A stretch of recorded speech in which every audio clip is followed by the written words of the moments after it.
The first thing I noticed was the glass. Helix Pharma's boardroom was wrapped in it, walls, doors, even the damn ceiling if you looked closely enough. It always felt like being on display, a zoo animal in a lab coat. That morning, the sun streamed in too bright, too sharp. I should have known something was off. I wasn't on the calendar for any meetings. No agenda, no prep material. Just an email from Philip Renner's assistant, boardroom. 9 a.m. mandatory. I stared at the screen for a full minute before I even moved. When I walked in, the room was full. Renner at the head, flanked by 2 execs from legal and a few familiar faces from finance.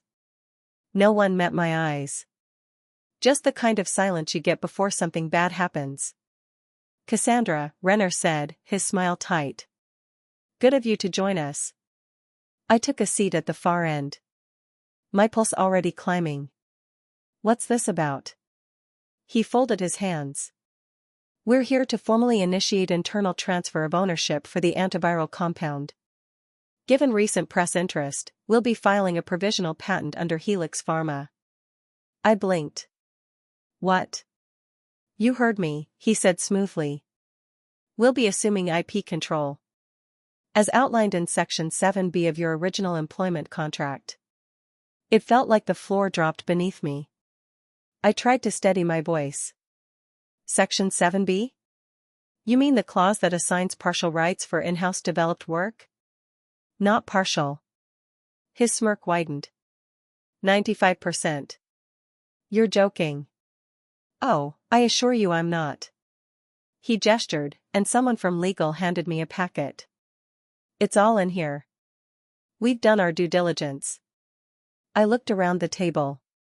Blank stares. Not even a flicker of discomfort. 6 months ago, this man had laughed in my face. Called my compound a glorified band-aid for third-world hype. He slashed our funding, dissolved my team, and told me to work on something sexy for investors. That was the day I started packing up my lab. And now? Now he wanted the credit. The compound was making headlines in medical journals. World Health had called it a potential breakthrough for viral containment. Clinics were already asking for clinical trial samples. You cut the project, I said quietly. You said it had no future. Well, he shrugged, fortunately, the board has a broader vision than I did. And thanks to your determination, on company time, of course, we're in position to capitalize. I wanted to throw the folder at him. Instead, I stood up. You're not getting away with this. Renner didn't flinch. Cass, I already have. He slid a pen across the table. Be a team player for once. Sign it. I stared at the paper. My signature line was already highlighted. My hands were shaking. But not with fear. Not anymore. This wasn't over. Not even close. 2 years earlier, I had blood on my sleeves and dirt under my nails when I got the call from Helix. I'd just come off a 6-week field rotation in rural Indonesia, a medical mission that ended in chaos. The virus, still unnamed then, hit our camp on day 12. Leo, my fiancé, lasted until day 17. They said he was lucky to go quick. I didn't feel lucky. I returned to Boston with a suitcase that still smelled like antiseptic and river mud, and an idea that wouldn't let me sleep. An antiviral. One that could survive heat and humidity. One that didn't need a refrigerated supply chain or a team of white coats to administer it. A drug made for the places that were always last in line. Leo would have told me it was impossible. Then he would have helped me try anyway. Back then, Renner acted like he saw something in me.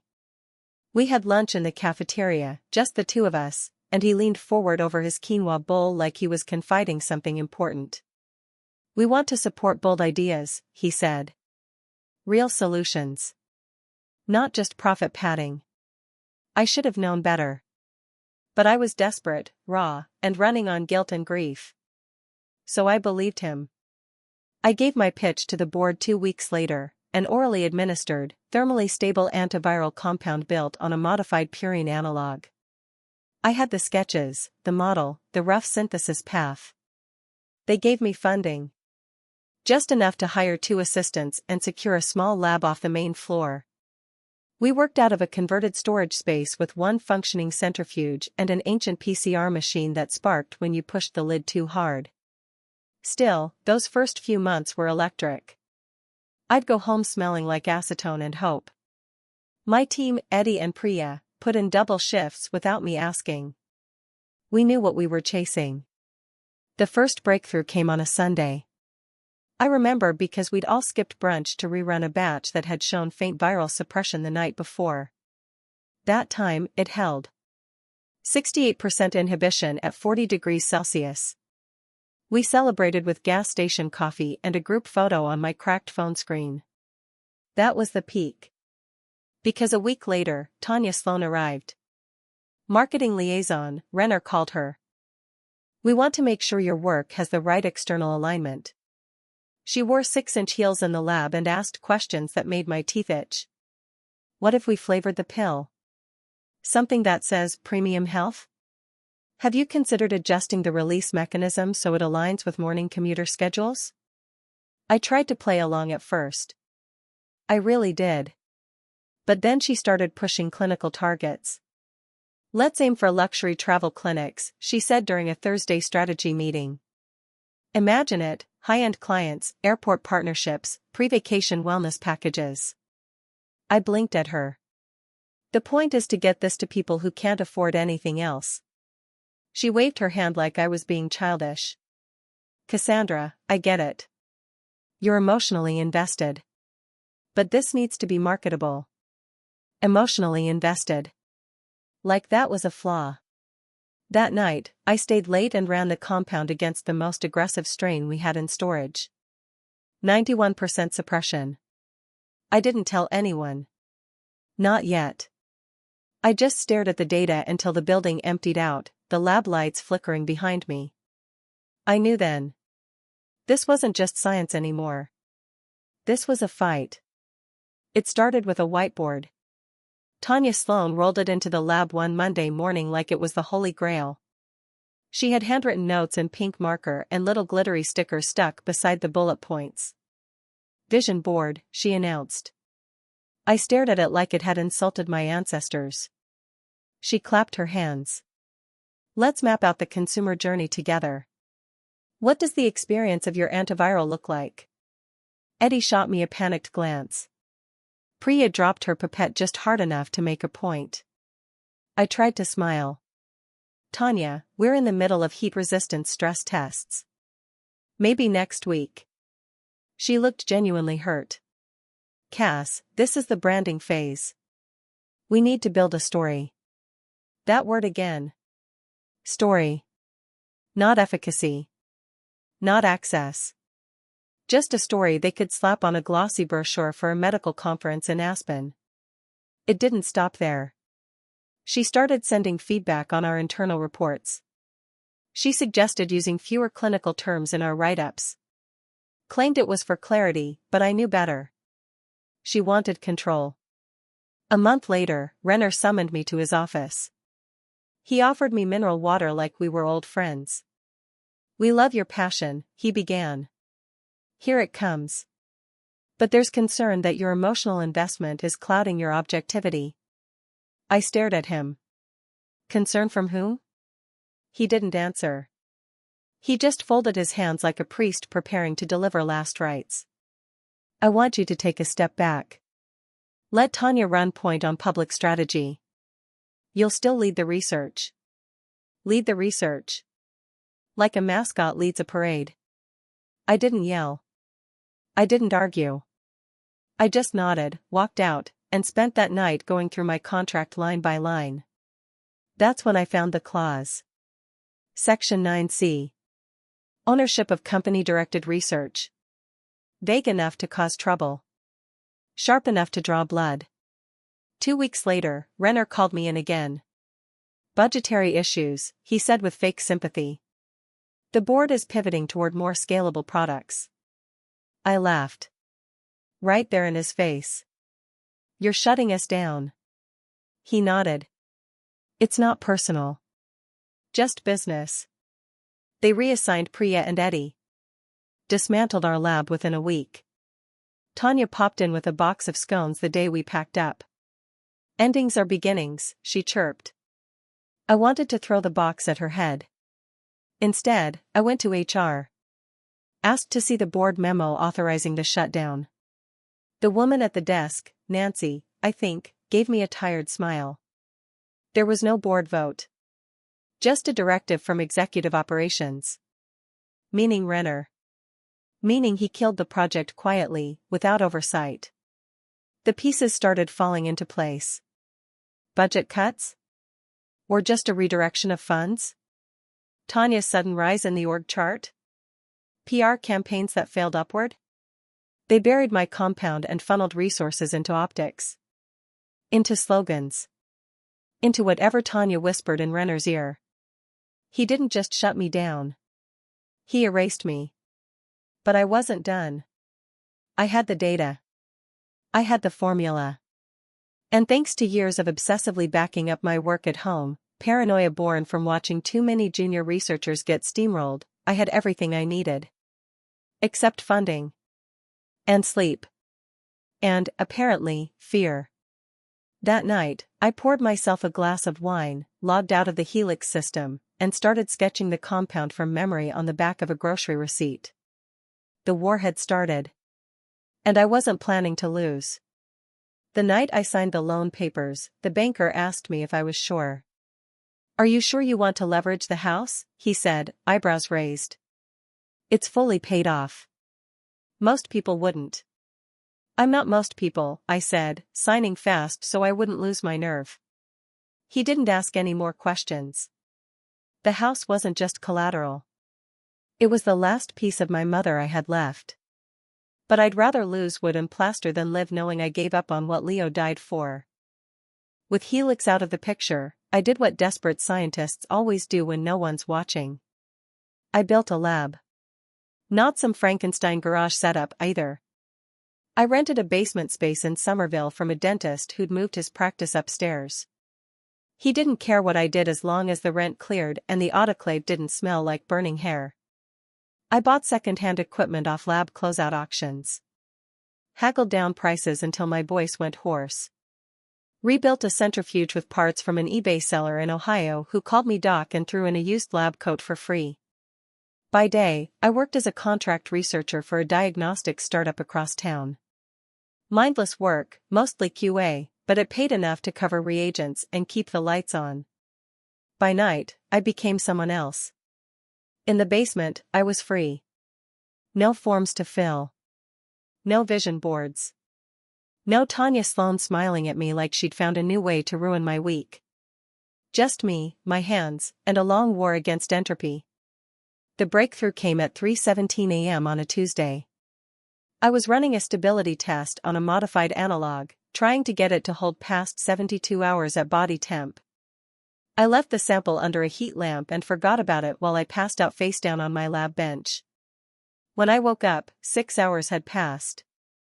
The compound held. 87% viability. I ran it again.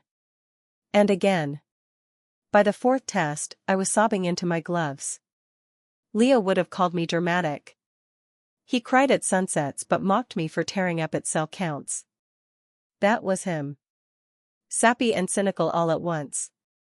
I didn't sleep for the next 2 days.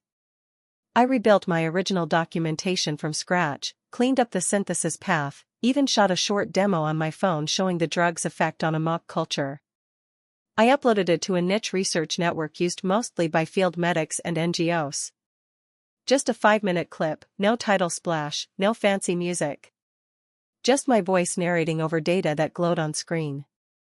Then I went home, ate half a sleeve of crackers, and passed out. The next morning, I had 17 emails. By lunch, over 40. By dinner, I had voicemails from people I didn't know, clinic directors, virologists in India, a Brazilian doc asking for trial samples, a woman from Doctors Without Borders who just said, "I saw it. We need to talk." And the comments on the video? They weren't polite applause. They were raw. This could save my village. Where can I order a trial? I have a pregnant patient who might not survive the next outbreak. Please. Help me. I wasn't famous. Not yet. But I was visible. And Helix?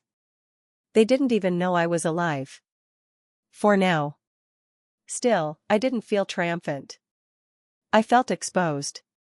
Like someone had finally cracked the door to the bunker I'd buried myself in. And a storm was coming. But this time I wasn't hiding. This time I had leverage. And for the first time in years, I wasn't alone. The elevator ride to the 54th floor of the Genodyne Tower was silent except for the soft hum of the cables and my own heart pounding.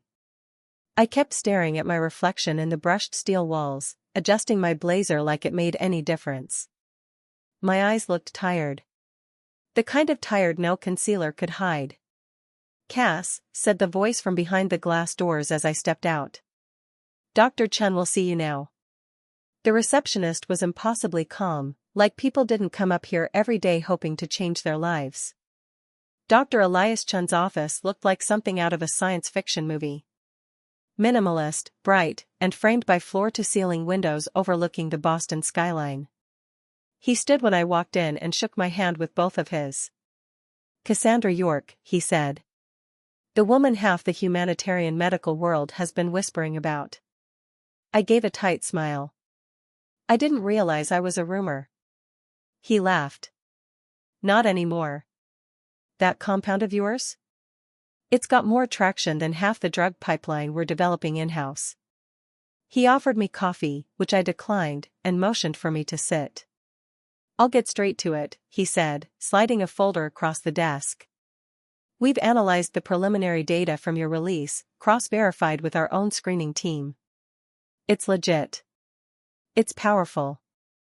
And more importantly, it fills a void no one else has dared to approach." I opened the folder. Inside was an offer letter with more zeros than I'd ever seen attached to my name. $50 million. And a senior role at Genodyne. Head of viral response and field integration. A team. A lab. Freedom. No vision boards. No marketing liaison breathing down my neck. "We want to do this right," Dr. Chen said. "Distribution through our global access arm. Sliding scale pricing.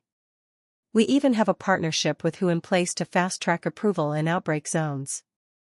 I stared at the paper. My mouth was dry.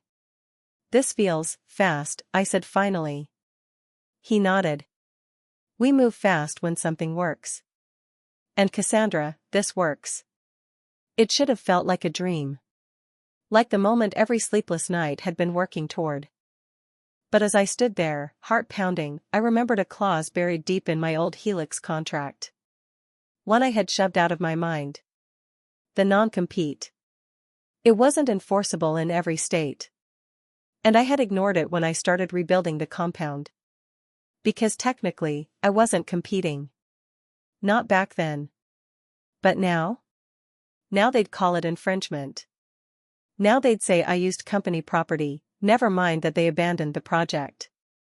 Never mind that I paid for every milligram of compound with loans and blood and grit. "You okay?" Dr. Chen asked. I nodded slowly.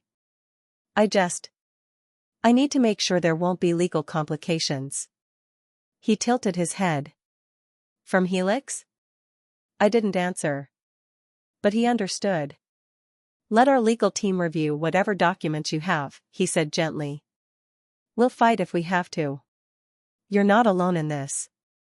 That night, I lay in bed staring at my ceiling, the offer letter beside me. 50 million. My own lab. Global reach. But in the pit of my stomach, something twisted. Because if I knew Helix, and I did, they were watching. And now, they knew everything. I was halfway through reheating day-old pad thai when the doorbell rang. Not a friendly knock. More like the kind of knock people use when they already own the place. I opened the door and there they were, Philip Renner in his signature smug suit, and behind him, a lean woman in a navy blazer with cheekbones sharp enough to slice through steel. Cassandra, Renner said with false warmth. We thought we'd bring this conversation in person. The woman stepped forward, handing me a thick envelope. I'm Marla Brantley, legal counsel for Helix Pharma. I didn't invite them in. This is a formal notice of intellectual property violation, she continued. You are in breach of contract, specifically sections 7b and 9c, and the non-compete clause effective through. I know what the damn contract says, I cut in. Renner held up a hand like he was some kind of benevolent dictator. Let's be civil. We're offering a solution.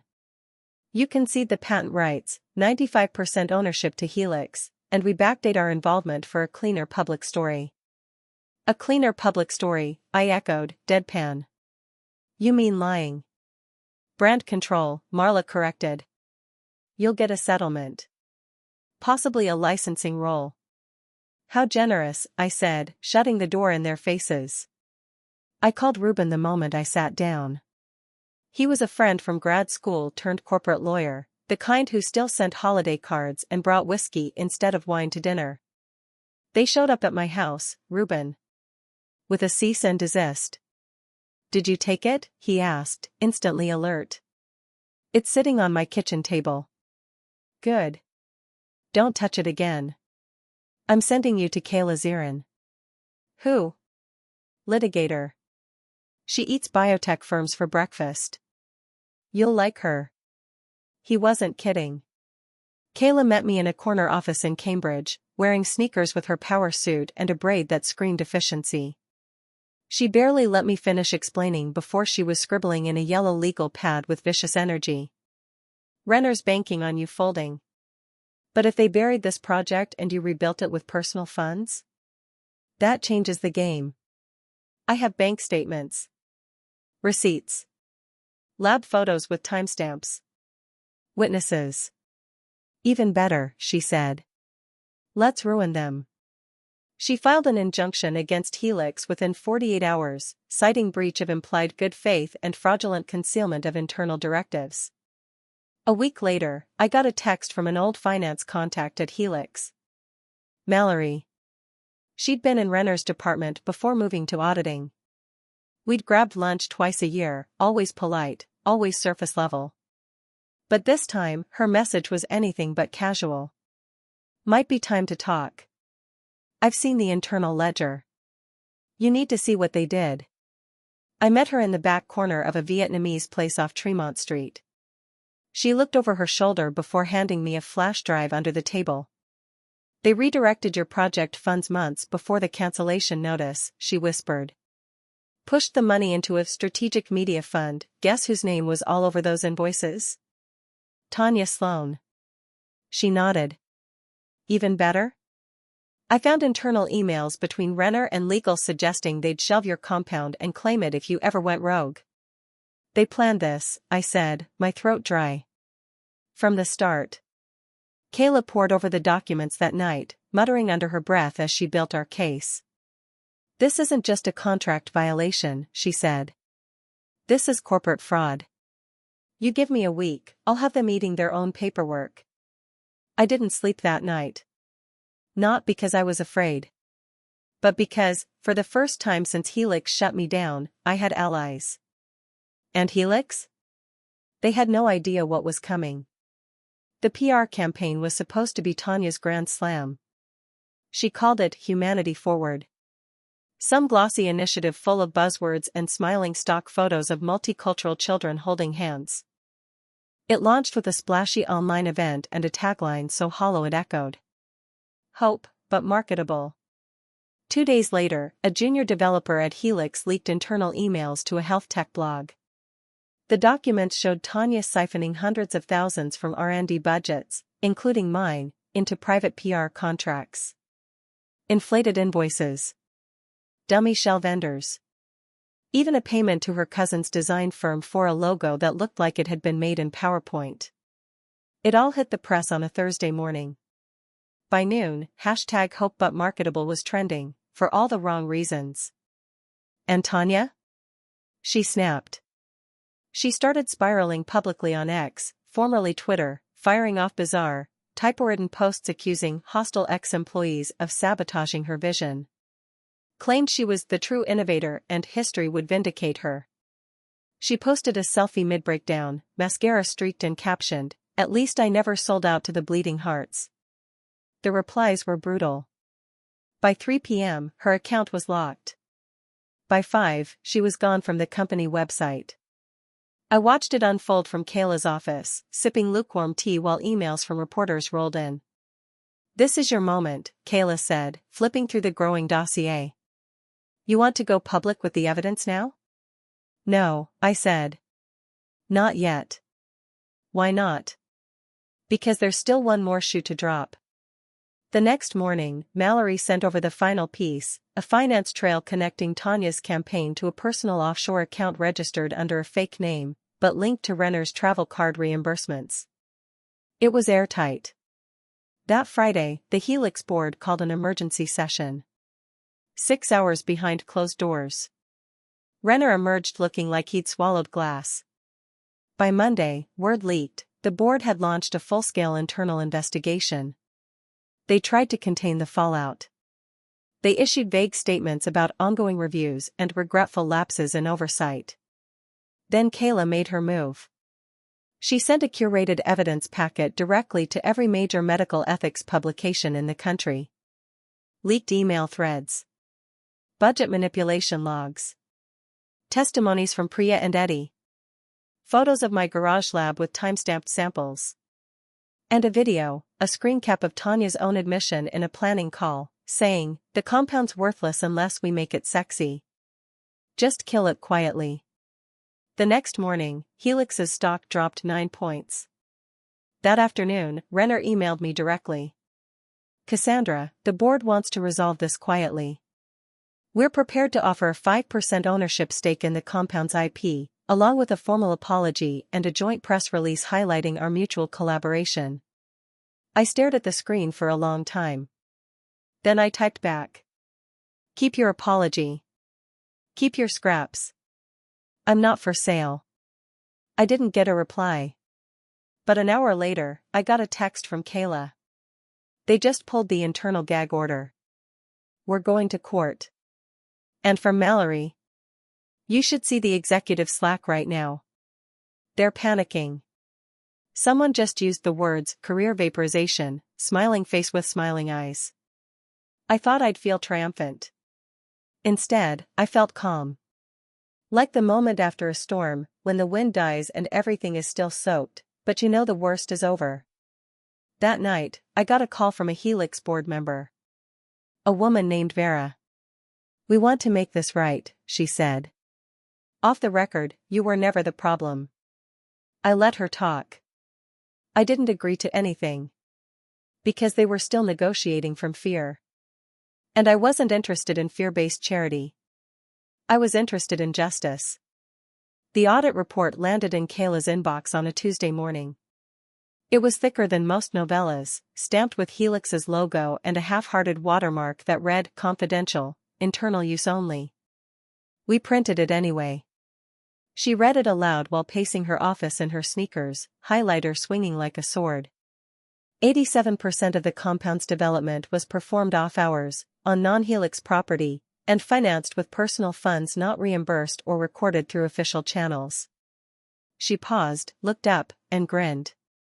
"This," she said, jabbing the page, "this changes everything. Back when I was clawing my way through those overnight basement experiments, I never imagined it would save me in court. I didn't even do it for legal safety. I did it because I didn't trust them. Now? That mistrust was a gift."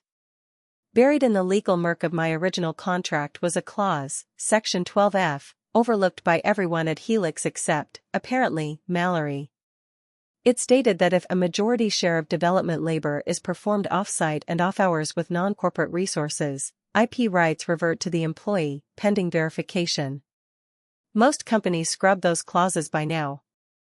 Renner never bothered. Sloppy.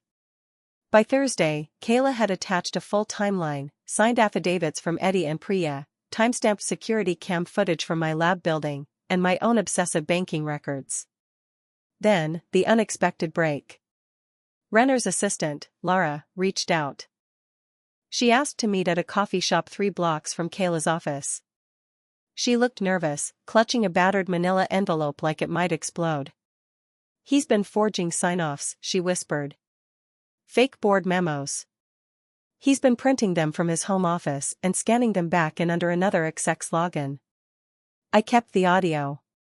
She slid a USB across the table. "Why now?" I asked.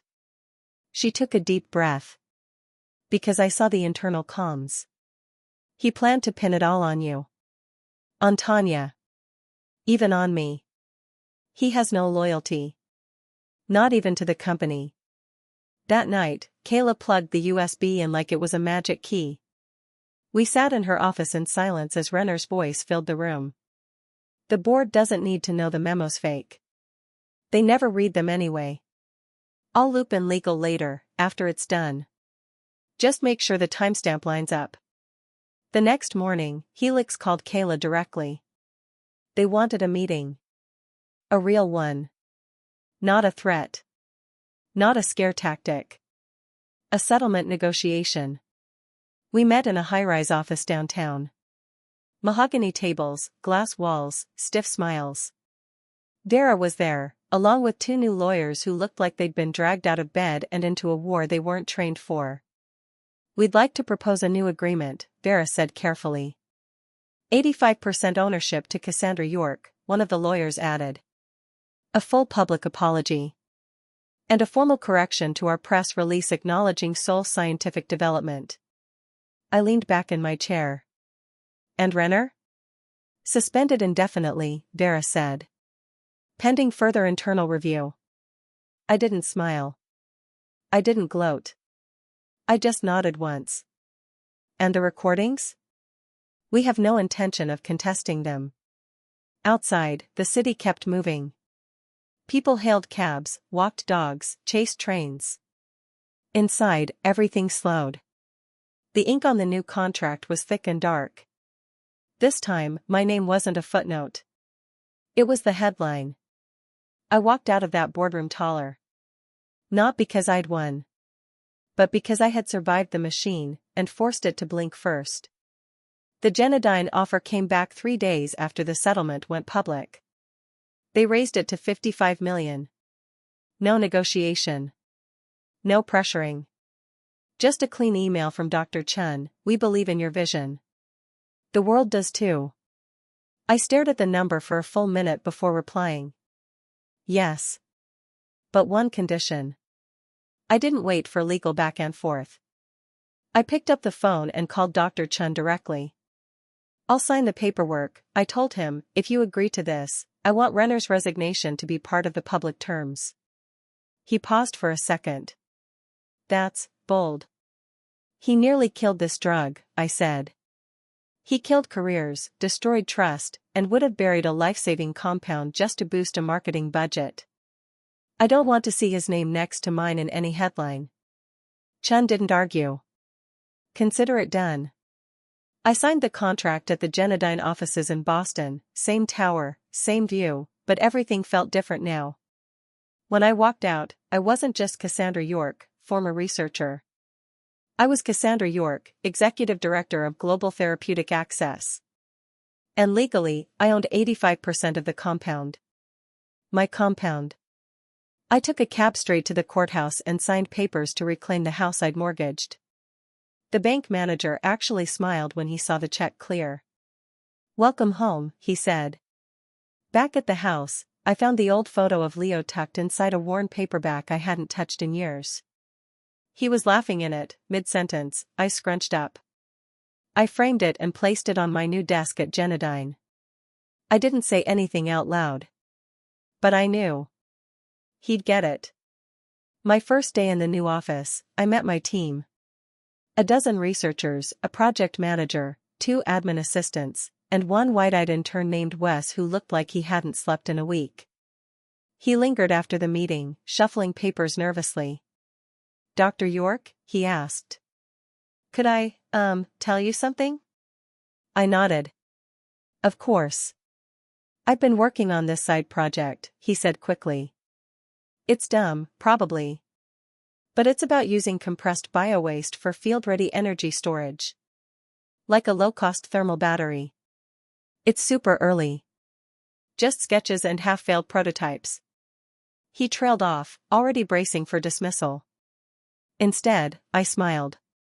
Wes, that doesn't sound dumb. That sounds impossible. Which means it's worth chasing. His face lit up. Really? I started with napkin sketches and an eBay centrifuge. You've got a desk, a budget, and me. He grinned like I'd handed him the moon. And in that moment, I understood something I hadn't before. The goal wasn't just to win. It was to open the door behind me.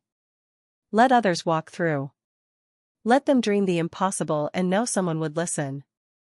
Later that evening, I stayed in the office alone, writing up a plan to prioritize field trials in underserved communities.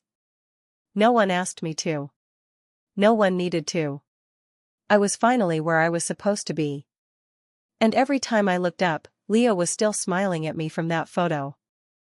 The first shipment went out on a Thursday. 120 boxes. Each one stamped with the compound's new name, AV87, a quiet nod to the 87% of the work I'd done alone. The boxes were loaded onto trucks, then onto planes bound for Indonesia, Liberia, parts of rural Brazil. Places where refrigerated meds never lasted.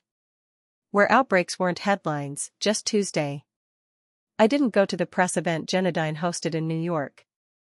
I didn't need to. Instead, I flew to a place I hadn't seen in 2 years.